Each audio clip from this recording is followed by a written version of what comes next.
हमारी संस्कृति, हमारी पहचान। यज्ञ, योग, आयुर्वेद सदा रहे हमारे साथ। भारत के प्राचीन ग्रंथों एवं आधुनिक विज्ञान का दिव्य संगम, यज्ञ महिमा।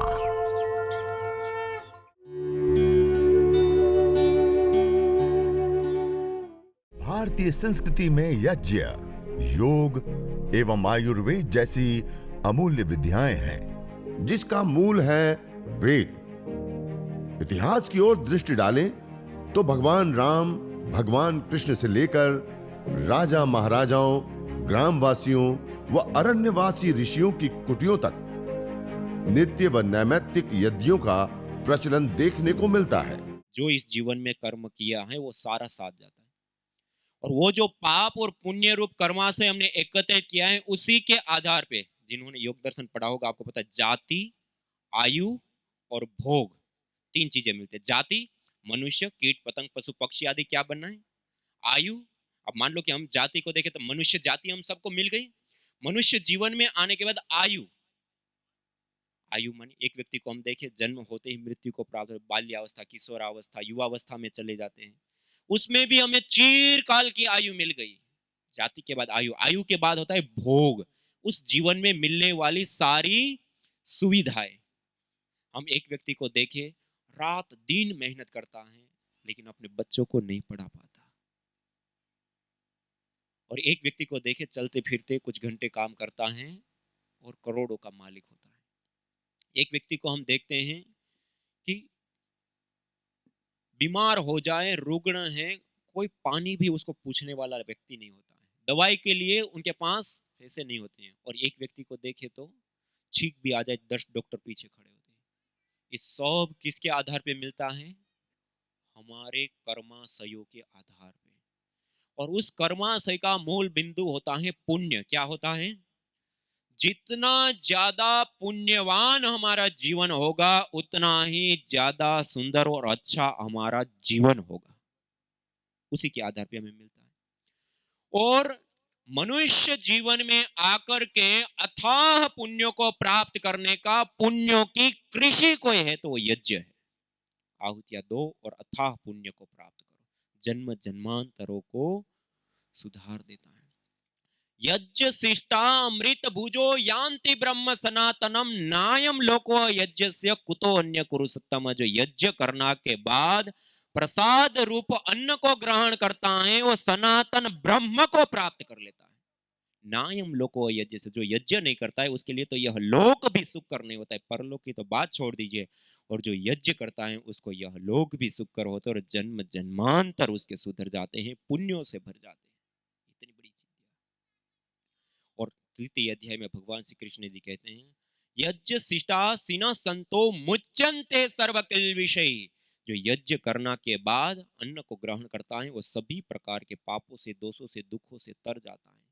और यज्ञ शिष्टा सिना संतो मुच्यन्ते सर्व किल्बिषै भुंजते तु त्वगम पापा ये पचन्ति आत्मकारण। बिना यजन के जो भोजन ग्रहण करता है वो पापी है, पाप का। भुंजते तु त्वगम पापा, वो पापी है, पाप का भोग कर रहा है, ऐसे कठोर शब्दों में बताया। और आचार्य चाणक्य जी ने चाणक्य नीति में बताया स्वाहा स्वधा कार विवर्जितानि स्मशान तुल्यानि गृहाणि तानि। जिस घर के अंदर यज्ञ याग आदि नहीं होते हैं वो घर स्मशान के तुल्य होते हैं, त्याज्य होते। वहां रोग, दोष, क्लेश, अशुभ, अज्ञान, जीवन में अंधकार और दरिद्रता, दुख रहते हैं। और एक और यज्ञ करने पर सनातन ब्रह्म की प्राप्ति। वेद में बताया यथेह क्षुदिता बाला मातरम परि उपास्ते एवं सर्वाणि भूतानि अग्निहोत्र उपास्ते। जैसे भूख रूपी दुख से पीड़ित बालक अपनी माँ की उपासना करता है, अपनी माँ की गोदी में जाता है, अपनी माँ के पास जाता है, और निश्चित रूप से उस बालक की भूख रूपी दुख की निवृत्ति होती है। एवं सर्वाणि भूतानि अग्निहोत्र उपास्ते। ऐसे ही सारे मनुष्यगण अपने जीवन में आने वाले आध्यात्मिक, आधिदैविक, आदि भौतिक तापों के उन्मूलन के लिए, दूर करने के लिए यज्ञ की शरण में आते हैं, यज्ञ से दूर होते हैं। और कहा येन सदनुष्ठानेन संपूर्ण विश्वम कल्याणम भवेत। आध्यात्मिक, आधिदैविक, आधि भौतिक ताप त्रयोन उन्मूलनम सुकरम स्यात् तद यज्ञ पदाभिधेयम। जिस सद अनुष्ठान को करने से संपूर्ण विश्व का कल्याण हो और व्यक्तिगत जीवन में आने वाले आध्यात्मिक, आधिदैविक और आधि भौतिक तीनों ही प्रकार के तापों का, दुखों का उन्मूलन, दूर होना, जिससे सरल हो जाए, उसको यज्ञ कहते हैं। इतनी बड़ी विद्या है, प्रकृति से लेकर के व्यक्ति पर्यंत में शक्ति का संचार करने वाले। और वेद में बताया, वसोह पवित्रमसि द्योरसि पृथ्वीरसि मातरिस्वानो धर्मोऽसि परमेण धामना देहस्व मां वार्माते यज्ञपतिम वार्षित। यह यज्ञ पवित्रता का हेतु है। वसोह पवित्रमसि द्योरसि, यह द्युलोक में स्थित होने वाला, द्युलोक को संतुलित करता है, द्युलोक को पोषित करता है।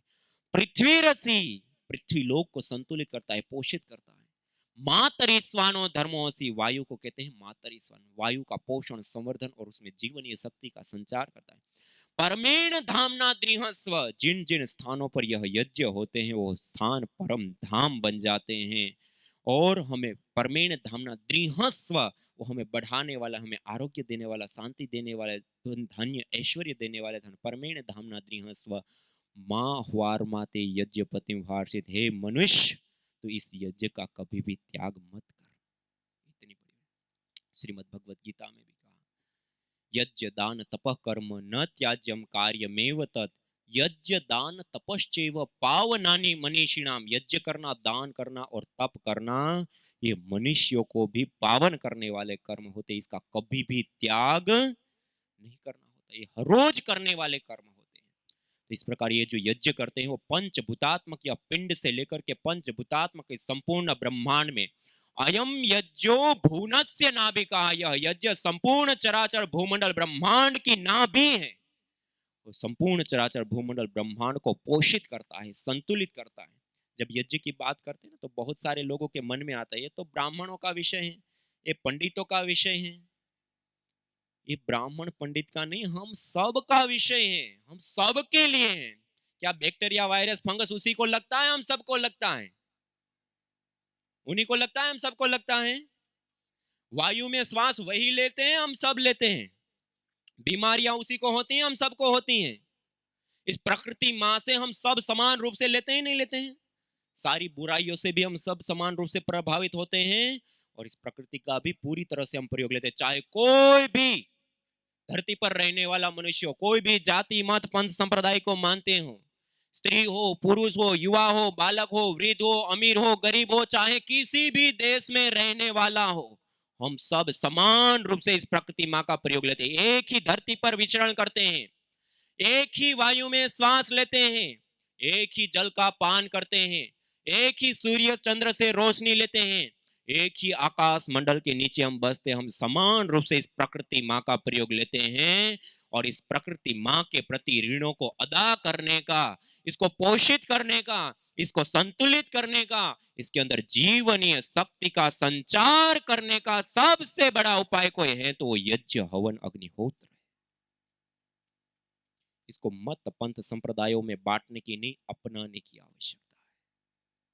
यदि और ये आज की आवश्यकता नहीं, अनिवार्यता है। यदि इस चीज को आज हम नहीं अपनाएंगे तो हमें कोई बैक्टीरिया, वायरस, फंगस से बचाने वाला नहीं है, कोई हमें वायु प्रदूषण और जहरीली गैसों से बचाने वाला नहीं है, कोई इन बीमारियों से। आज देखिए हम कितने करोड़ों करोड़ों के जितने का अन्न नहीं खाते हैं, उससे ज्यादा की दवाइयां खा जाते हैं, उसके बावजूद करोड़ों करोड़ों लोगों का जीवन चला जाता है। हम विकास की दौड़ में अंधे होकर के विनाश की ओर जा रहे हैं। ये हमारा मूल है। क्या है? हमारा मूल है। मानव समाज की जड़ होती है संस्कृति। क्या होती है? संस्कृति मानव समाज की जड़ होती है। जैसे पेड़ की जड़, पेड़ अपनी जड़ को छोड़ दे तो पेड़ की क्या हालत होती है? समूल नष्ट हो जाता है, सूख जाता है, अपने अस्तित्व को खो देता है। ऐसे ही जब मानव समाज अपने मूल को, अपनी जड़ को, अपनी संस्कृति को भूल जाता है तो ऐसे ही खो जाता है। दुख, दरिद्रता, अज्ञान, अभाव और अनेक प्रकार की समस्याओं से घिर जाता है। तो हमें अपने मूल की ओर लौटना है। किसकी ओर लौटना है? अपनी संस्कृति की ओर, अपने मूल के साथ हमें जुड़ना है। तो ये यज्ञ है छोटा सा, थोड़ा सा, और इसमें जैसे अब ये ब्रह्माग्नि कहा ना, ये ब्रह्माग्नि, ये अंगारों को थोड़ा पास पास में नजदीक नजदीक में कर लेते हैं, और इसके ऊपर थोड़ा सा गुगुल आदि ये औषधियों को अंगारों के ऊपर थोड़ी सी मात्रा में ऐसे रख देते, गुगुल है, कपूर है उसको, और इसकी धुनी को वायुमंडल के अंदर थोड़ा सा घर में चारों ओर फैला दे। इसे पूजन भी होता है, देवी शक्तियों की आराधना भी होती है, उसके साथ साथ ये सारे अलग अलग प्रकार के रोगाणु रोगों से, दोषों से भी हमारी मुक्ति होती है। तो इस प्रकार से थोड़ी सी मात्रा में, और गाय का घी को भी थोड़ी सी मात्रा में अंगारों के ऊपर डाल सकते हैं। गाय का घी है, गुगुल है, कपूर है, दिव्येष्टि है। और रोगानुसार चिकित्सा के लिए करते हैं तो रोग विशेष की जो सामग्री जड़ी बूटियां होती है वो गुगुल और गाय का घी तीनों को सेम बराबर मात्रा में लेते हैं और उसको मिक्स करके अंगारों के ऊपर थोड़ी सी मात्रा में रख देते हैं और उसकी हल्की हल्की मंद मंद सी धुनी होने देते हैं और उसमें बैठ करके अनुलोम विलोम, भ्रामरी, उद्गीत, ध्यान आदि अलग अलग प्रक्रियाओं को अपनाते हैं, योगाभ्यास आदि करते हैं या उसमें रहते हैं, तो रोग ठीक भी हो जाते हैं। पहले तो ऐसा करेंगे तो कोई रोग होगा ही नहीं, और हो भी गया तो इस प्रकार के रोग विशेष की जड़ी बूटियों से करते हैं तो वो रोग शांत हो जाते हैं, ठीक हो जाते हैं, दूर हो जाते हैं। तो ऐसे थोड़ा सा यजन, यजन के बाद इस प्रकार थोड़ा सा योगाभ्यास, प्राणायाम, अनुलोम विलोम, भस्त्रिका, कपालभाति आदि कर लिया। तो ऐसा यज्ञ करना चाहिए, नहीं करना चाहिए? आपकी आवाज बड़ी धीरे धीरे आ रही है। हाँ, आप सब लोग करेंगे, 7 मिनट देंगे, 7 मिनट। यदि आपने 7 मिनट खाली यज्ञ के लिए दे दिया तो कितने लाभ बताएं? हम गिन भी नहीं पाए ना, अनगिनत। वेद में कहा सूची जीवो अग्नि सहस्रारंभ, पवित्र ज्वाला वाली यज्ञाग्नि हमें हजारों हजारों लाभ प्रदान करती है। ये उसमें दृष्ट भी है, अदृष्ट भी है, भौतिक भी है, आध्यात्मिक भी है, पिंड और ब्रह्मांड से लेकर के चारों ओर के अथाह और अनंत लाभ होते हैं। तो क्या आज हम एक संकल्प लेकर के जा सकते हैं कि कुछ भी हो जाए, हम अपने घर के अंदर 5 से 7 मिनट का यज्ञ अवश्य करेंगे? ले सकते हैं संकल्प? कितने लोग करेंगे? सब करेंगे? एक बार अपने लिए जोरदार ताली बजा लीजिए। हाँ, ये अपनी संस्कृति है। क्या है? संस्कृति के साथ जोड़ेंगे तो पूरा हमारा जीवन भी सुंदर बनेगा और ये जगत भी पूरा सुंदर बन जाएगा। ये इतनी बड़ी विद्या है। और देखिए इतने सारे लाभ हैं, हम करेंगे तो हमको तो मिलेंगे, लेकिन हमारे साथ काम करने वाले, हमारे भाई, हमारे बंधु, हमारे आसपास रहने वाले, हम साथ कोई ना कोई 1 घंटा 2 घंटा तो दिन भर में हम बातें करते हैं, नहीं करते हैं?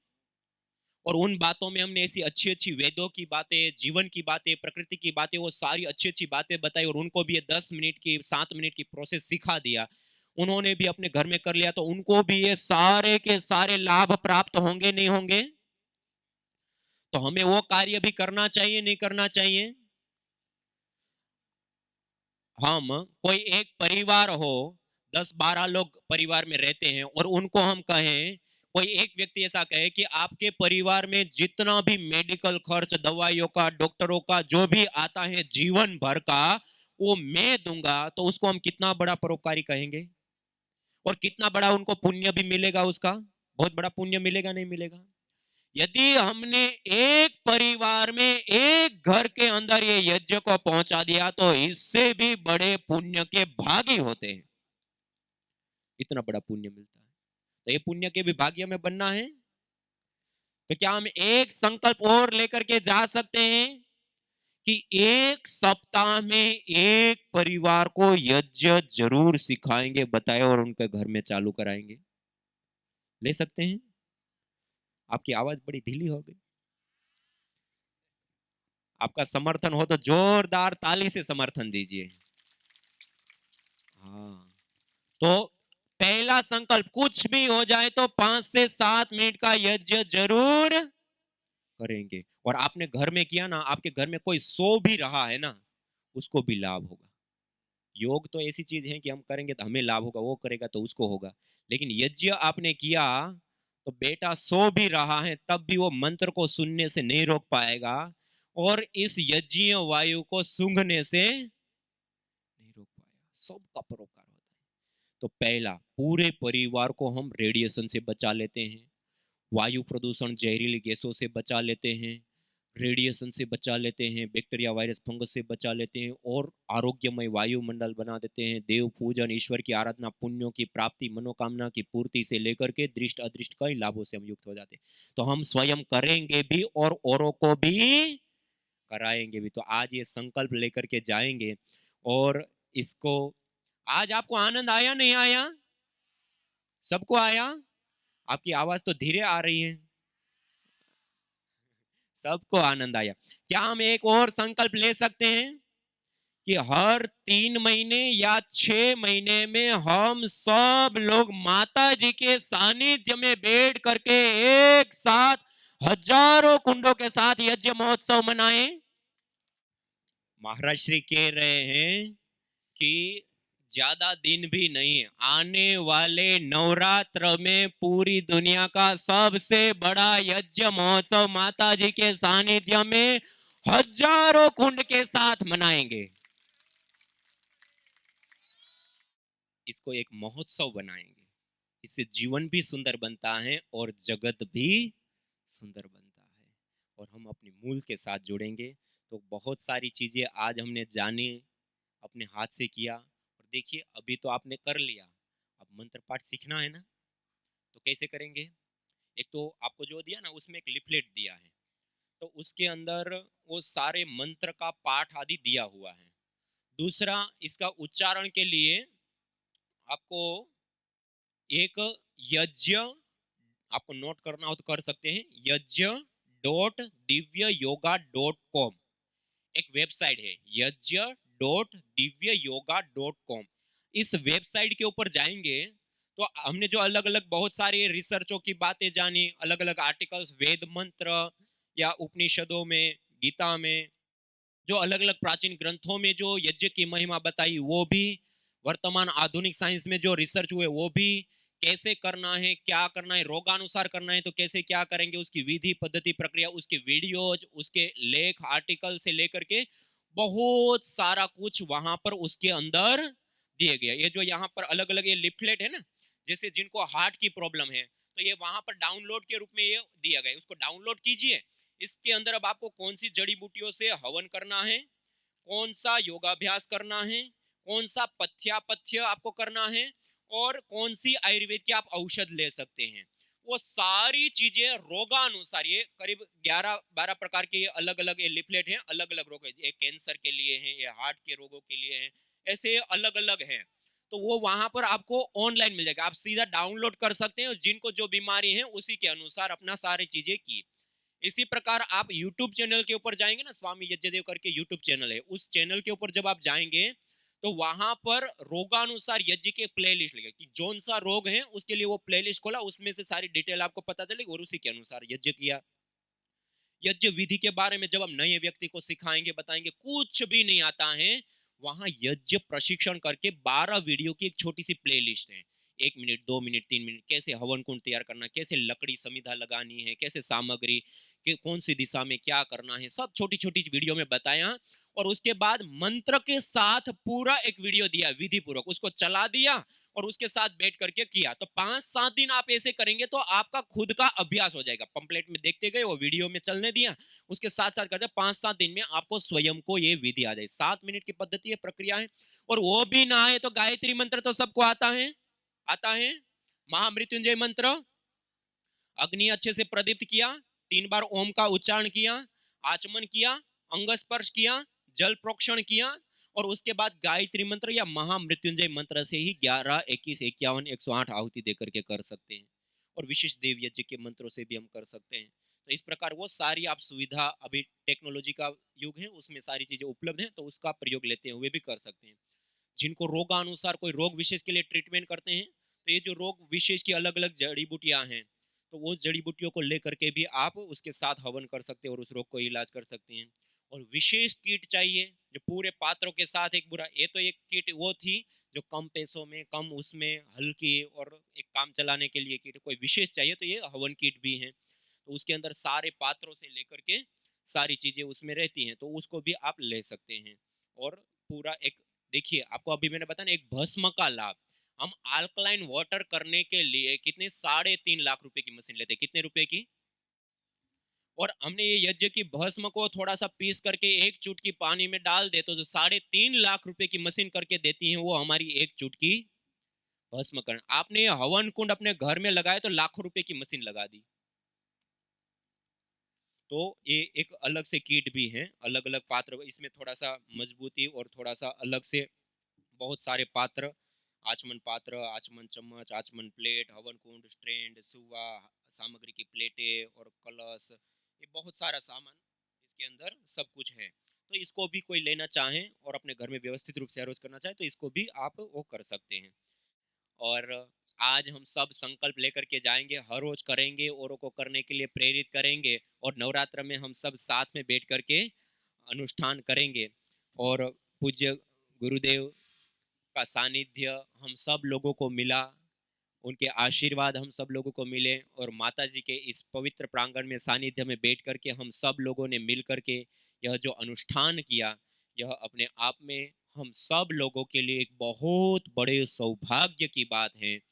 एक बार जोरदार करतल ध्वनि से हम गुरुदेव के श्री चरणों में, माता जी के श्री चरणों में हम नमन वंदन प्रणाम करते हैं। जोरदार करतल ध्वनि के साथ श्री चरणों में नमन करते हुए आइए अब हम सब लोग सीधे बैठ करके ब्रह्मांजलि में दोनों हाथ रख करके परमपिता परमात्मा से, प्रभु से प्रार्थना करते हुए कि सब जगह पे शांति हो, जल में शांति हो, थल में शांति हो, गगन में शांति हो, वन उपवन में शांति हो, समस्त चराचर जड़ चेतन के अंदर शांति हो, और वही शांति हम सब के भीतर भी प्रतिष्ठित हो। इसी भावना से युक्त होकर के ओम द्योः शांति अंतरिक्षं शांतिः पृथिवी शांतिरापः शांतिरौषधयः शांतिः वनस्पतयः शांतिर्विश्वे देवा शांतिर्ब्रह्म शांति सर्वगं शांति शांतिरेव शांति सामा शांतिरेधि। ओम शांति शांति शांति। ओम सभी को सादर नमस्ते, प्रणाम। ओम। न होता प्रदूषण और रोगों का वार, करते यदि यज्ञ योग पेड़ पौधों का विस्तार। यज्ञ योग पेड़ पौधों का विस्तार। यज्ञ शिष्टा सिनः संतो मुच्यन्ते सर्वकिल्बिषैः भुञ्जते ते त्वघं पापा ये पचन्त्यात्मकारण। अर्थात जो यज्ञ शेष बचे हुए अन्न का पान करते हैं, प्रसाद को प्राप्त करते हैं, प्रसाद को ग्रहण करते हैं, वह मुच्यन्ते सर्वकिल्बिषैः सभी प्रकार के पापों से, दोषों से मुक्त हो जाते हैं। भुञ्जते तु त्वघं पापा ये पचन्ति आत्मकारणा, जो केवल अपने पेट की आपूर्ति के लिए अन्न को पकाते हैं, वह अन्न नहीं अपितु पापी लोग पाप का भोग कर रहे हैं।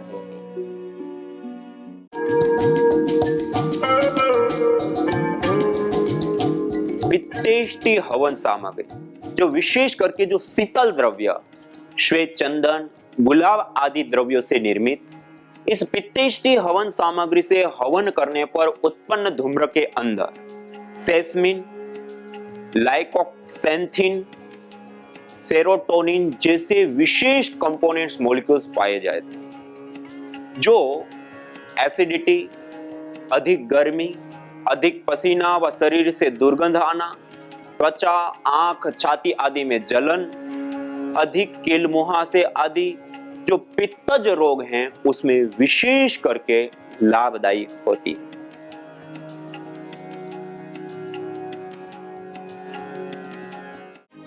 यज्ञ भारतीय संस्कृति का मूल है। तो आइए हम संकल्प लें, संसार के श्रेष्ठतम कर्म यज्ञ को अपनाएं, पिंड और ब्रह्मांड में संतुलन कायम करने वाले यज्ञ को अपने जीवन का अभिन्न अंग बनाएं एवं प्रकृति मां के प्रति अपने ऋणों को अदा करें। विश्व स्वास्थ्य का एक नारा, यज्ञ से होगा जग उजियारा।